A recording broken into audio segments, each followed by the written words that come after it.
Bu da Fəxri Xiyaban. Son mənzil, son düşərgə. Ziyarətin adı bir zəvvarı cərgə-cərgə. Gedir insan axını güllə, çiçəklə birgə. Tarixə şöhrət olan bir oğlu yatır. Görən torpaq bilirmi, qoynunda Heydər yatır. Tək oldu, sığmaz oldu, vahid oldu bu kişi. Nə qədər tufanlara şahid oldu bu kişi. Öz milləti yolunda şəhid oldu bu kişi. Arzular müqəddəs, ruhu təzə tər yatır. Görən torpaq bilirmi, qoynunda Heydər yatır. Durna qatarı kimi arzusuz səhv-səhv oldu. Qibləsi xalqa doğru, millətə tərəf oldu. Uyuduğu torpağa əbədi şərəf oldu. Bu yurda arxadaya, bu xalqa rəhbər yatır. Görən torpaq bilirmi, qoynunda Heydər yatır. Bu qışa, bu bahara, bu yaya bir də gəlməz. O çeşmədən süzülüb bu çaya bir də gəlməz. Tayı, hökmü, bənzəri dünyaya bir də gəlməz. Yaddaşı bir möcüzə, sinəsi dəftər yatır. Görən torpaq bilirmi, qoynunda Heydər yatır.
Esirler geldi geçti, ucaldı halkın sesi, işığa kaldı hesler, ağabeyler ökesi. Var ol kanatlar,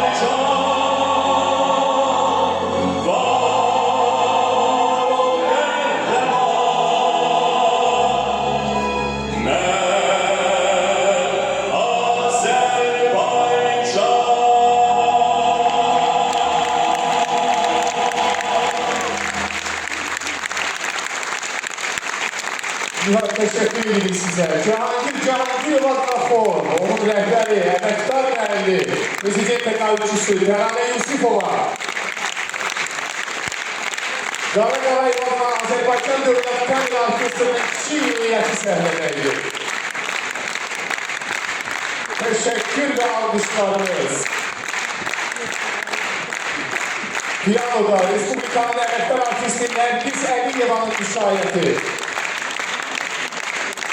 Nağarada Yusuf Rüstəmov. Cahangir Cahangirov adına xorun bütün heyətinə sevgi dolu alkışlarınız lütfen.